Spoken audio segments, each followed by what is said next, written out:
Salam küçük dostlar. Mən Aqila Uyğur. Bugün Ormanlıqdakı Oyunlar degan kitabның davamını oxuyuram. Eyiqmi şah bolmaqçı.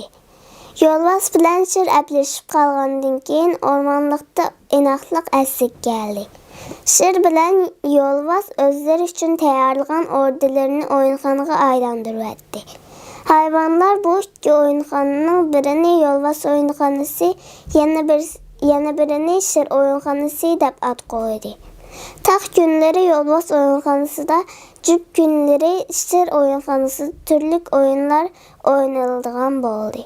Şir bilan Yolvas mı oyunxanaga cəm bolğanlar arasında oturup köngül açatdı. Bu yerde her gün naxşı usul ləpər itot küldürgili orundulatdı. Yolvas bilan Şir mi oyun göstərdi. Mana bugün Yolvas oyun başlanış bilan səhnəyə çıxıb özünün aldın tizimliğan naxşısını etdi. Meni yaman demənglər, əndi yolda yatmayman, dost bob qaldım Şir bilan, doңdun billa atlayman. Mən əzəldən şah əməz, özüm yalğız yaşayman, qəyirtim bar, küçüm var, yenidən iş başlayman. Bölkən buğa cərənlər, sizlər məndən qorxmanglar, quşlar əndi dərəxtə ürkəməsdən uxlanlar. Vəhşi əməz mən unca, mənmu yavaş mülayim, həmmənlərini hörmətləb qılay bugün mən təzim. O naxşısını etib olub tamaşıbınlarga salam qılğan çağda alqış sadası əvcigi çıxdı. Şir Yolvasның naxşı eytalaydığınlığını mana bugün görüşüydü. Yolvasның naxşısı onunğa xeyli təsir qıldı. Həm azıraq içtarlıqımı gəldi. O Yolvasның aldıda çenib qalması üçün bir-iki nomordan keyin usul oynaydıqanlığını tizimlitib qoydu. Bugünkü oyunğa Cərən riyasetçilik qıladatdı. Cərən yanlış qədəmlər bilan səhnəyə çıxıb yeni nomorunu elan qıldı.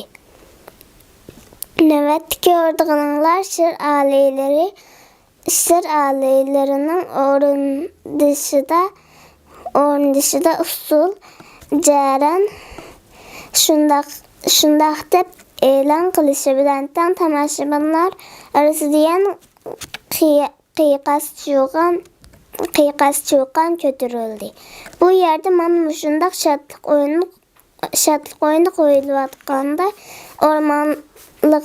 ormanlıqqa tutuşub turğan tağbağırtki eyiqni önkürdü, tülkü hərəb eyiqi dadı eytivadatdı.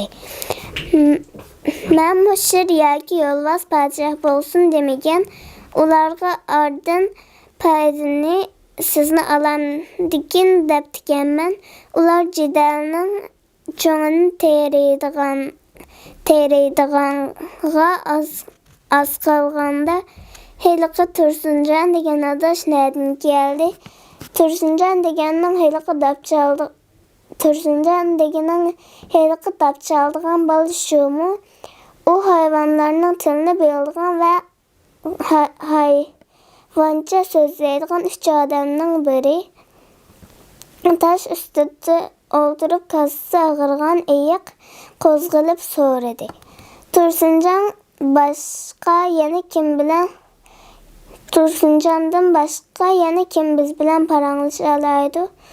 Onun Güzba isimli qoşmaq singilləri var. Uların bizning tilimizni bildi. Hemen onlarını görüp baxmaptıken mən. Ular ormanlıqqa köp gəlmədi. Hazır imtihan vaxtı yaxınlaşıb qalğaşqa məktəbdə oxuyatıdı. Tətildə kelib qalishi mümkün. Tursuncan degen balının qo'lidagi heliqi narsa nemati həras dap. Şu dap haqiqatan seyirgerken cumu. Şu günü mən özüm tutub alamay usul oynab ketdim. Həm bək rahat uxladım. Eyiq uyqusu gəlgəndək əsnəb kerilib qoydu. Vaytangay tülkü xapı bolğandək orundan durub getdi. Onun depini hemminglar ecep kaltıs çağlap kettinglargu çağlap kettinglargu taң. Yolbas bilen Şırgu ezelden tili bir kara niyetler. Ular əplişəlməy aran turub tiken değmen bolmasa bir usul oynagan bağını bilen şundaq yakın bolup ketemdu. Burunmuğu daim sizning gayibdingizni qilishadi. Ha, şu da haqiqatan seyirlikkan jumu. Eyiqning parvasizligidan tulkining judini tutdi. Sizmi dapla dap qapsizgu. Şu dapning qandaq narsa ekanligini bilamsiz. Onundan odamlarning qanchalik eskiligini bilib olg'ili oldu. U dap bilan odamlarning yaxshi yamanligining ne munosabati bor? Ular siz uchrasangiz, sizni ben uchratsam meni öldürüp terimizde şu dapni yasaydığı kim bildi onun qo'lidagi dap sizning yoki mening bolamning terisidan yasalganmidi. Şir bilan Yolbas aşı yalğançı tusuq deganini ajabmi cho'ng ko'rib ketayotidig'i taң. Şir bilan Yolbasning bu ormanlik podshoh bo'lish salohiyati yo'q. Faqat sizningla podshoh bo'lish salohiyatingiz bor. Shundaq qilsak bo'ladi. Biroq sizdagi sur hayva qaddi qomat aql parasat menda bo'lgan bo'lsa kechgacha bu o'ngurda uxlab yotmaydim. Mana men sizlardek podshoh deb jakarlaydim. Yolbas bilan Shirni xizmatimga salatdim. Biz Hasalga amroq turib to'yg'idek bir hasal. Siz Hasalga amroq turib to'yg'idek bir hasal yapbaqdingizmi? Sizni aşı hasal harileri jinda ko'zga ilmay qo'g'lab chiqib, eg'iz burunlaringizni eshitibdi. Eyiq hasal degan so'zni anglab sho'lgaylarini iqitqincha tumishqini yalab qo'ydi. Agar siz podshoh bo'lgan bo'lsangiz, mana men sizga o'ng qo'l vazir bo'latdim. Bo'rni so'l qo'l vazir qilib beratdim. O chaqda Shir bilan Yolbasni mo'llimishik qilib oldimga tizlandiratdim. O chaqda Hasal deganlar oldingizga o'zligidan keladi. Bu gaplarni anglab Eyiqning murasini shoh bo'lg'isi keldi. Tulki to'xtamay so'zlayotganini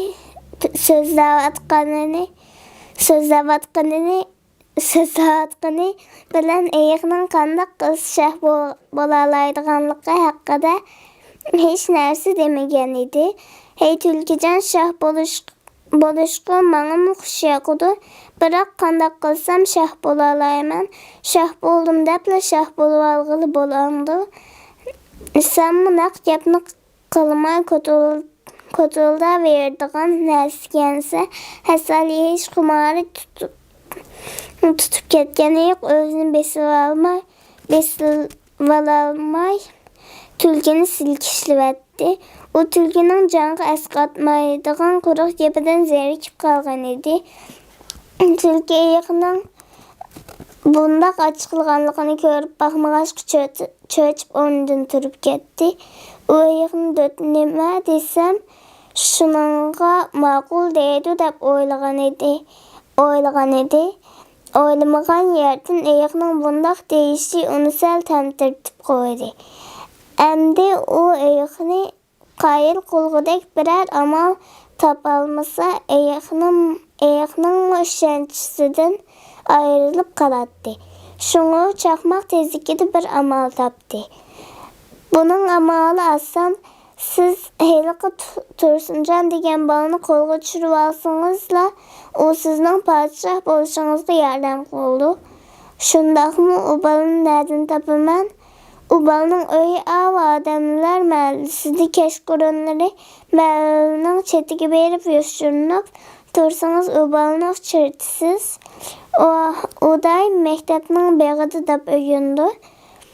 Yana bir necha kundan keyin ularning bolalar bayrami bo'landikin, hozirmi shu bog'da yolg'iz deb chelishni mashq qilyotdi. Berib unaqa ahvolni aytsangiz, tulki gapining oxirini chiqara olmay yutyapti. Chunki u ayiqning tusuq bilan ko'rishib biror ishni vujudga chiqarishiga ko'zi yetmadi. Uning ustiga ayiq bugun boshqa kunlardagiga qaraganda aqlli bo'lib qolgandek tulkining gaplariga yomon bilan qarayotdi. Hemen odamlar mahallasidagi u maktabning beg'ini obdan bilaman. Amsa sen men bilan birga borsang bo'lmamdi. Ayiqning bu savoli tulkini texmi tantirtibdi. Rost gapni qilsam mening barmog'im tuzuk. Tursunjon ba'zi uqishmasliklar sababidan menga nihoyat o'sh bo'lib qolgan. U ikkimizning yaqinligini bilsa, sizga yaxshi muomala qilmasligi mumkin. Shunga hozirgacha uningga ikkimizning munosabatini bildirmaganimiz yaxshi. Bo'pti amsa, men mangdim. Ayiqning oshiq to'shib gap qilmagani tulkining shillisidan og'ir bir yukni elayotgandek bo'ldi. Ma'qul, sizga oq yo'l tilayman. Ko'rishguncha omon bo'ling. Tulki past ovozda shundoq deb qo'yib chandirmayli tikyapti. Ayiq uchun Hasan to'yg'idek yeyish podshoh bo'lganlik bilan barobar edi. U kungi to'yg'idek hasal yeyalaydigan ish bo'lsa tezroq harakat qilay deb o'yladi-da o'ziga mos kelmagan chaqonliq bilan tusuqning mahallasiga qarab yurib ketdi. Bolalar bayramiga yana 2 kun qolg'achqa tusuq Mahmud boboning ko'rsatib bergani bo'yicha maktab beg'ining xilvat yerda dapchilishni mashq qilyotdi. Dapning yoqimli nag'masi ayiqning tusuqni tepishga yordam berdi. Ayiq tomning o'rilib ketgan yerdan boqib kirib, pam bilan tusuqning yoniga keldi. Assalomu alaykum Tursunjon. Bu chog'da tusuq dapchilayotgach ayiqning ovozini anglamay qoldi. Ayiq ovozini o'nlikrak chiqarib, yana salom qildi. Assalomu alaykum Tursunjon. Va alaykum assalom dedi. Va alaykum assalom. Tusuq yanında turgan ayiqni ko'rib tantirab qoldi.